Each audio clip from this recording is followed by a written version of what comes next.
If you lower the amount of carbohydrates you have in your diet, after 3 days, most of our body stops using sugar as a currency and turns it over to lipids.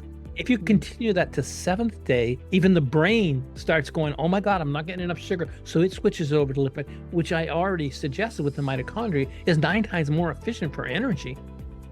You are in for a special treat today. In this episode, and keeping in line with my detoxing and jumpstarting, resetting your health for 2025, who else and who better to talk about it than Dr. Terry Willard, the formulator of Wild Rose Detox. Have a listen. He's got some wonderful tips for all of us to start implementing and taking advantage of for 2025. And this is a great time to start cleansing, detoxing, purging, however you want to call it. We talked about so many things that I had to put it into a part 1 and part 2. Wonderful information. Check out my show notes for all the information and just to dive in a little bit deeper on everything we talked about in regards to detoxing. I am so honored to be interviewing Dr. Terry Willard in this episode. Welcome to Talk to Vicky, RHN, a total approach to wellness. For everyone in the natural health industry, they will know this man, my next guest. But for those of you who don't know Dr. Terry Willard, let me tell you just a little bit about who he is. Dr. Terry Willard has been studying the medicinal properties of plants for over 50 years. He is one of North America's leading clinical herbalists, past president of the Canadian Association of Herbal Practitioners, past president of Canadian Council of Herbalists Association, a professional member of the American Herbalist Guild, and a Hall of Famer in the Canadian Health Food Association.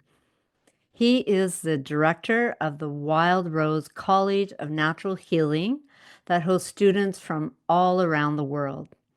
Dr. Willard has authored 12 books on the subject of herbs and their health benefits. And in 2015, he decided to retire from clinical practice, rightly so. Today, he enjoys his organic herb farm on Vancouver Island, and he likes to guest host and lecture on all things herbal, natural health on various radios, TV, podcast interviews throughout the year. So welcome, Dr. Terry Willard. This is such an honor for me and a highlight in my career to have this opportunity to speak one-on-one with you. So welcome, Dr. Willard. Thank you for having me. It's great, especially you come from. There's been so much productivity in that area over the years. Yes. And I've heard you speak several times. And again, I am so honored to have this opportunity to talk one-on-one with you and really get to know who Dr. Terry Willard is. So I want to start at the beginning of your 50-year journey, your 50-year career. How did you get started in this arena of herbal medicine, and what piqued your interest way back then? Well, originally I was studying environmental biology at the University of Calgary, and I tried to get a summer job, and I got hired to study small mammals, not knowing what was going on. There was 2 professors doing the hiring. I get to my first day of work there, and the guy says, oh, we got 2 people doing small mammals. And the other girl had a master's degree in small mammal behaviorism, and I hadn't even got a BSc yet. And so he says, well, I guess we'll have to take her over you. Do you know anything about plants? And myself, I'm going, summer job, plants. Yeah, I know all kinds of things about plants. First of all, they're green, and I like to look at them. And that's about my knowledge of it. So I spent that summer studying the plants in the area where I was doing an ecological study, which was my passion, doing an ecological study, how they came into Banff National Park after a fire burn area. Well, that got me to know the plants quite well. And so I decided to take way more botany courses in university and switch my minor over to botany and environmental biology aspect. And that got me deeper and deeper. When I was getting close to the finish, I was trying to figure out what I was going to do. And I was talking to one of my mentors, and he says, well, we really need a book on the edible and medicinal plants of the Rocky Mountains, which I started to write. And so I got my money together and bought a teepee and moved out to the mountains and lived there to try to see if I could live off the land as it was. This is the early 70s. And I found that I loved that life. And so that got me very intimately living off the plants and stuff like that. That was a period of time where I was a vegetarian.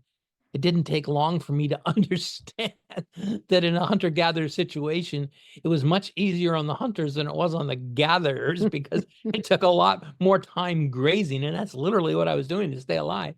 But the long and the short of it, then I went together with other people who were living for the winter in teepees. And then I started mentoring under some First Nation people. And that snowballed into me starting teaching at the University of Calgary on edible medicinal plants. And again, that mushroomed until I started getting patients. And so it was mostly self-driven. I had a lot of great mentors. This is an era where Bernard Jensen, I lived on his ranch for a while, and Dr. J.R. Christopher, I did a lot of his lectures for him in his later years, etc. So I just kept on moving up that realm during the process of getting a PhD and having clinical practice. So it was a combination of those few things of kind of my passion to back to the land things that were going on in the 70s and my scientific bent of the time. Blending those two things together kind of put me on the map of seeing patients and working in that career. Wow, that's amazing. I love that. I love that you put those two together. So this book that you wrote, is that still available now? No, it's out of print. Most of my Oh, books are print. But I guess I got to a point that I didn't want to cut down any more trees to print books. oh, They're all available in PDF downloads okay. through the college and through other mechanisms you can get them. Yes, I found one the other day of the edible medicinal plants of the Rocky Mountains selling for $65 on eBay, but typically it was a $25 book. Oh my I've been goodness.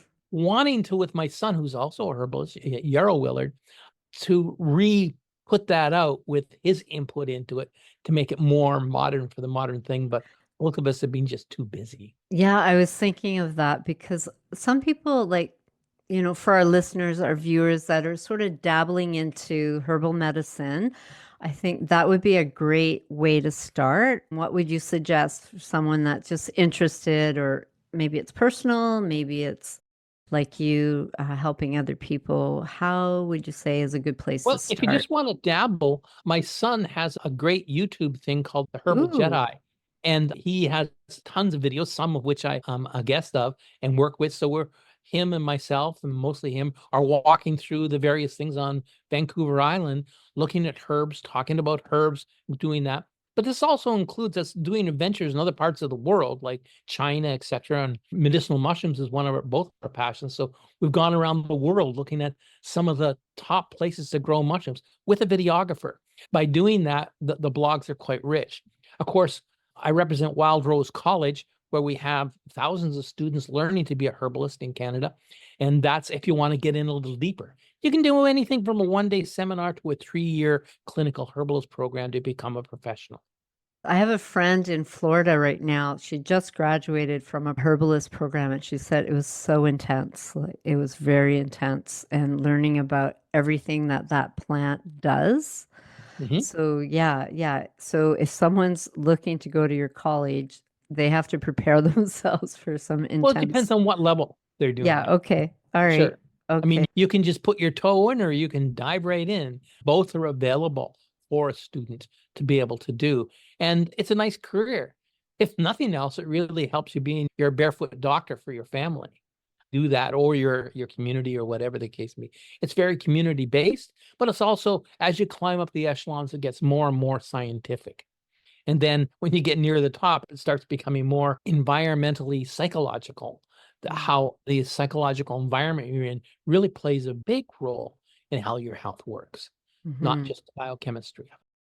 Okay. Well, talking about health, so one of the things I get customers coming in, and mostly I'm going to say our listeners are going to be perimenopausal, menopausal, postmenopausal, and it's mostly women. And they're struggling with energy, like low energy, no energy right now. And I noticed I went on your website and you have on your blog about mitochondria dysfunction. So, do you have some suggestions of what may be going on for these individuals? Oh, Again, absolutely. And this yeah. is so significant post-COVID. Hmm. Really, an awful lot of people just have fatigue, and it's really long COVID. And the mitochondria is at the core of that. So in our more advanced courses, we really concentrate on an awful lot of how the mitochondria, the little engine that really runs the energy of our body, how you can work with that. And so one of the simplest things you can do is do a cleanse on a regular basis, 2 to 4 times a year. At the same time, ubiquinone is absolutely fantastic at stimulating that. And there are many other herbs and stuff like that. Reishi mushroom is really good for that. Cordyceps mushroom is really good for that. There are many supplements you can take to really supercharge that. Of course, the antioxidants. But let's not forget about the diet. The diet is the core of the whole thing, because most people think that the only place they can get energy is sugar. And yes, the mitochondria runs on sugar, but it runs 9 times more efficiently on lipids and oils. So a lot of cultures like Mediterranean culture, who have a lot of olive oil or all the oil and lipids in the Chinese diet, they don't have these health problems as much because they're getting the oils and it's 9 times more efficient. Problem with working on sugar, it also supports sugar metabolism, things like hypoglycemia or metabolic syndrome or diabetes, which also drain your energy. So the thing that we think is giving us energy is kind of sucking the energy out of it. Those are two of the various things. But from a Chinese point of view, perimenopause all the way through to postmenopause is partly a blood hormone function. So it's the blood and the hormone. It's blood, comma, hormone, not just blood hormones. And they use a thing called dong quai. In Western culture, we often use chasteberry, and it will work to a degree, but the Chinese version of it, dong quai, is substantially better because it tones up the blood, gives energy, also works on the mitochondria here, and it helps rejuvenate the person quite a bit. And it's my mind, the best menopausal herb you can use. But sometimes combining the two together is good. But here's the kicker. Just think of someone going to an international festival or an international ball, and you have both the Empress of China, Dong Quai, and the Empress of Europe, Chasteberry, coming into a ball at the same time, wearing the same dress. Oh my God, this would just be horrible. You have to have one who's apparently in power. So what I'm suggesting, either the Dong Quai or the Chasteberry should be at least twice as strong in the formula as the other one if we want to put them together. Therefore, they know the pecking order and they're not fighting with each other. They're actually fortifying the blood, fortifying the energy.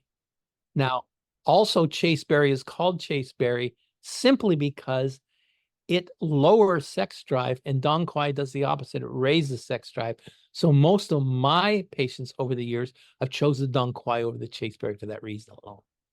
So I get people doing Dong Quai more for menopausal symptoms, not about energy. And I've never thought of that for energy. And you mentioned reishi mushrooms.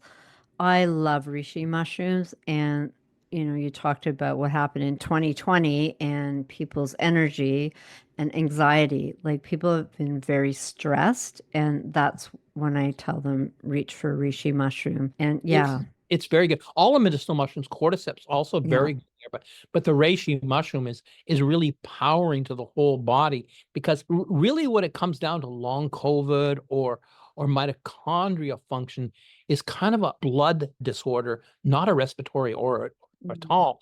And so what happens is that Dong Quai, for example, it's more a blood herb in Chinese medicine and a female herb. We like to put things in a little box and we consider it a female herb, but it's a blood tonic for males or females. I probably use it with as many males as I've used it with females over the last 50 years or so. Hmm. Interesting. Okay. Yeah, that was not my go-to for sure. Only, women say the hot flashes, all that wonderful stuff they experience. I will go to that, but not for energy. Also for menstrual cramps and stuff, any kind of menstrual thing, because again, there's blood related there. So that's kind of how it goes down the thing, but it ultimately gives the yin aspect of the yang lives that we live in our Hmm. North American environment.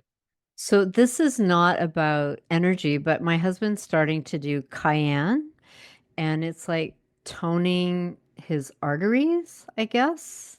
would you say? Yes, cayenne is extremely good for that. Not only does it clean out the arteries, helps the cardiovascular in every way form, it's a stimulant in the medical term of the word stimulant, not stimulant like coffee, but it stimulates the circulation in general. And it's very beneficial for any kind of high cholesterol, atherosclerosis, or any kind of things to do with the circulatory system. But it works even better if you put it with reishi Ah, because the cayenne kind of stimulates it, whereas the reishi kind of calms the whole body down. So it's kind of like doing Tai Chi instead of just bodybuilding. ah, It's got a push and a pull instead yeah. of just empowering into the stimulant aspect of it. A yin and a yang. Yeah. Speaking of Rishi and that, my husband loves mushrooms and he loves your son Yarrow. Like when Yarrow came to the first health show back in Toronto a couple of years ago, he was like, it's like hanging out at the bar with your son, doing all these mushrooms and just chatting away. And my husband doesn't have like cardiovascular disorders, and he just heard it, and so he just started implementing it in his It's a smoothie really and good one thing for yeah. anyone over 50. Hmm. My major mentor back in the day was Dr. John R. Christopher, and he was a cayenne addict. Oh, yeah, you have to really monitor it because it's easy to make it way too hot. I want to move on to your Wild Rose Detox. So, when did that come about and how did that come about? I'm just curious. And you know what? I didn't know there was like gentle herbal detox and liver support. So there's three different types of Yes. And it kits. has its own etiology. Actually, it came down to there was a company that had a really good product that I use in my clinic really a lot called Raciana. But the only problem with that is one of the things came in a glass vial that you had to break off and little particles of glass was going into it. And I used to use it with my patients, almost every patient when I first saw them, and once or twice a year I do that. And I asked them if they could change that, and they wouldn't. So I created my own. And I could tweak it the way I wanted to tweak it. Um, Yes, take the liquid and put it in a dropper bottle. How it came about we're probably talking middle 80s is when it really started going on, even though I was using all the ingredients in it before. But so I formalized it into a package. yeah. Yeah, and I've done the herbal detox over the years. I've probably done it a few times now. And yeah, I love it, but it's dedication. It's 14 days. So I tell people, start on a Wednesday. So it's only one weekend that you're It's feeling actually 12 days, deprived. Oh, but yes, 12 you're days. right. You're Sorry. right.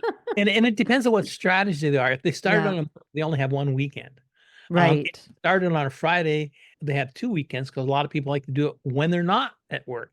So it True. fits in different Yeah. people's lifestyles, but Yeah. it's kind of been designed for that. But one of the reasons it's 12 days is when we're lowering our carbohydrate levels, we go through three metabolic changes over that period of time. Go through one on the third day or 72 hours, go through one on the seventh day, and another one on the 11th day. By having it 12 days long, you can actually go through those three metabolic changes.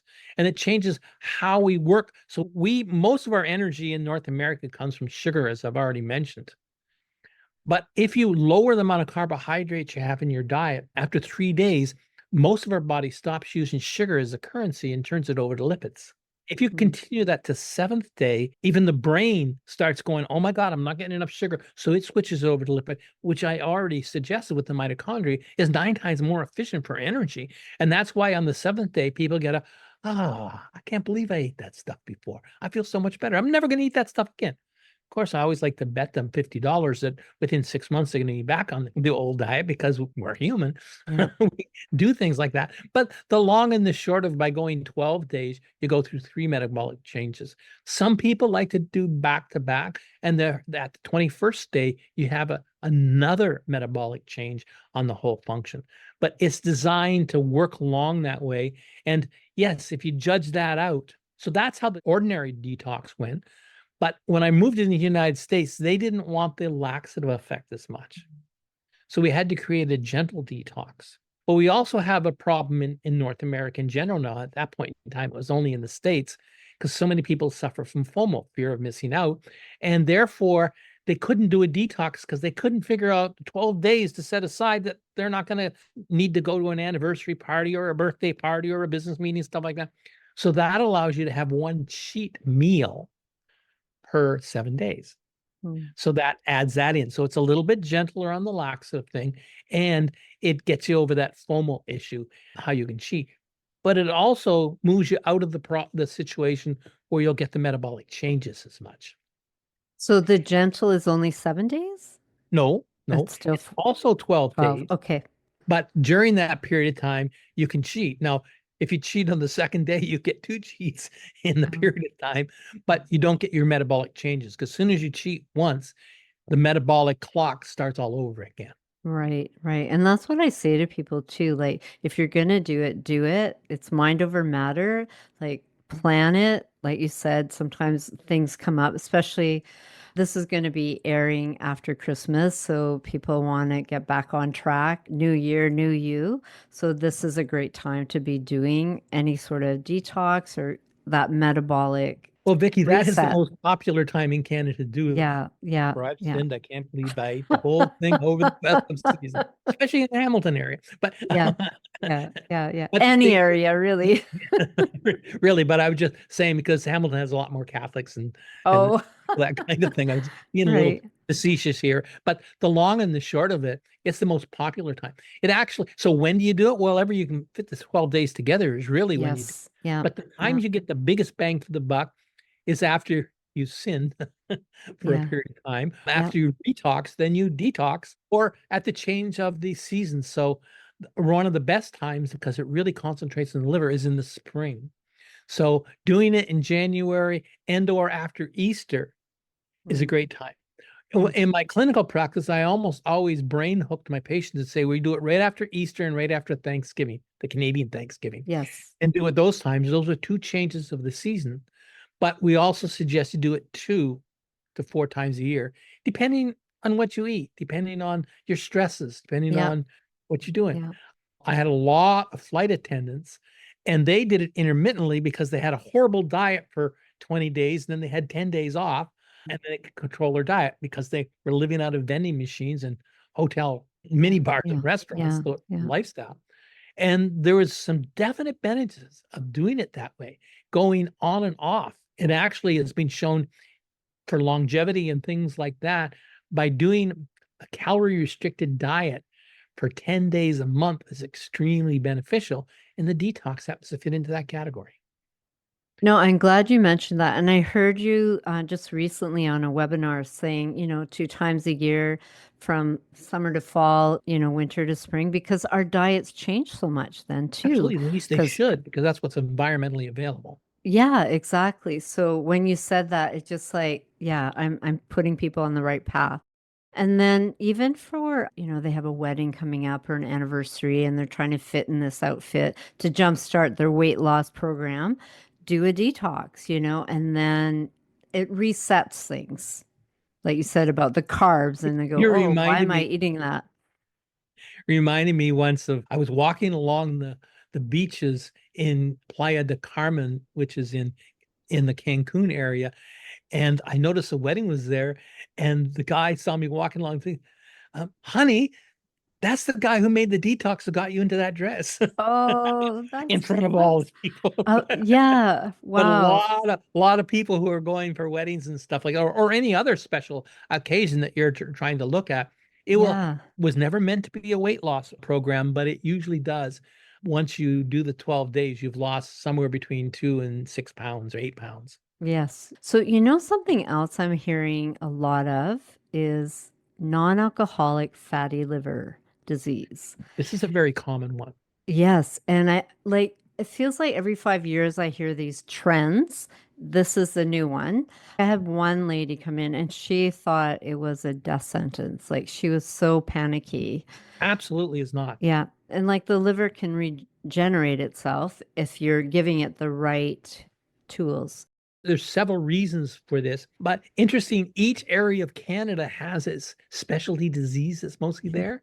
The Greater Toronto area, including Hamilton, is the highest level of liver issues in Canada. It might have to do with air pollution. Who knows?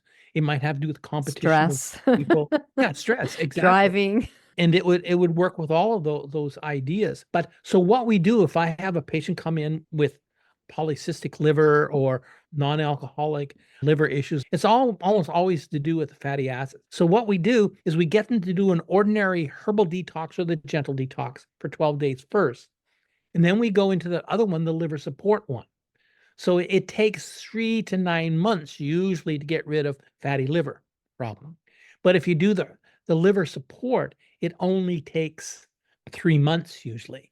So again, we clean out the whole system by doing an ordinary detox, one of the two, and then we follow it up with the liver support. Now this one's a 15-day one. You do 2 of those a month for that period of time. During that period of time, we want you to do a fair amount of essential fatty acids. My preference by far is krill oil because it absorbs 6 to 9 times more efficiently than fish oil. So the omega-3 oils in general are great, but the fish oils will not absorb as easily as the krill. So I usually get a person to take 1 to 4 of those a day to emulsify the fatty issues in the liver. And it literally comes down to eating too much fast foods or things like fries and any kind of deep fried foods. And when we're pressured and we're in a hurry, lots of times we don't have enough time to get a nutritious meal. So we just, pull over on our drive home and get something. And that's one of the causes. But there's so many other causes, including emotional stress, as you've already pointed out. Well, I was going to say the two components I see is like cholesterol, elevated cholesterol, and elevated blood sugar, like their A1C. And Yes. then you see or those are early signs of non-alcoholic fatty liver. So when you're saying like diet wise, not always like fast food kind of It's not thing. always fast Yeah, food. yeah, That's just a yeah, common yeah. comment. I mean, I certainly have some patients that have the great diets for many years and they still have it. And they go, why Mhm. did they eat that healthy and get this anyway? I might as well have the fun eating that fast food if I had to get it anyway. But it really has to do with how their genetic line handles oils to start off with. One of the other things is just eating too many ordinary vegetable oils. Both the Yeah. omega-6 Seed oils. oils. Yeah. Yeah. A lot of the seed oils are the problem here, but not so much olive oil Right. and hemp oil if it's not cooked. I have a little bit of problem with flaxseed oil actually, but there are many other oils that would really work here. I don't like the canola oil. I don't like the flaxseed oil, but avocado oil is great. There is many oils that are very useful. Well, and you said krill oil, so supplement Real with oil is the best krill way to as take by well. cap. Yeah, yeah, for sure. I hope you enjoyed this episode with Dr. Terry Willard, the formulator of Wild Rose Herbal Detox. And I hope you got some valuable information to take away and to start implementing for yourself. This interview, we talked about so many great things that I decided to put a part 2. And so next week, we're going to upload the next discussion with Dr. Terry Willard, which we talk about medicinal mushrooms and their benefits. So this man has been researching mushrooms for his whole career and just some great valuable tips on the benefits of medicinal mushrooms on a daily basis. And also, I asked him because Dr. Willard is retiring, or he retired, and you never truly retire.